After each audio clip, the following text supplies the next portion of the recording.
আজকে আমি অনেক ইন্টারেস্টিং একটা জিনিস ট্রাই করব। আমি অনেক জায়গায় শুনছি যে বাটার দিয়ে নাকি ঘি বানানো যায়। সো আজকে আমরা এটাই ট্রাই করব আর আপনাদের সাথেও শেয়ার করব যে আসলেই এটা কাজে দেয় কি দেয় না।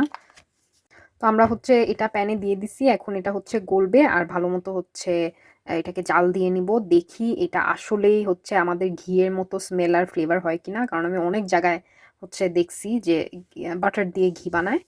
তাই আপনাদেরকেও জানাবো যে আসলেই এটা কাজ করে কিনা। তো বাটারটা হচ্ছে গলে গেছে। এখন এটা গোল্ডেন হওয়া পর্যন্ত আমরা জাল দিতে থাকবো। এটার হচ্ছে গোল্ডেন ব্রাউন কালার হয়ে গেছে এবং ভিতরের যে মিল্ক পার্টিকেল গুলা ওইগুলা হচ্ছে বার্ন হয়ে গেছে। সো এটা ঠান্ডা করার পর আমরা দেখবো এটার টেক্সচার কি ঘিয়ের মতো হয়েছে কিনা। এই তো আমি ঘিটা হচ্ছে স্ট্রেন করে নিছি। এটার স্মেল অনেকটাই হচ্ছে আমাদের দেশের ঘিয়ের মতো। সো আপনারা হচ্ছে এভাবে ঘি বানায় দেখতে পারেন, ভালোই। এটা কিন্তু বেশ ২-৩ ঘন্টা রাখার পর ঠিক টেক্সচারটা এমন হয়েছে। এখন কিন্তু এটার স্মেল আর টেক্সচারটা পুরাই হচ্ছে ঘিয়ের মতো। আমি আসলে এক্সপেক্ট করি নাই যে এটা এত ভালো কাজ করবে।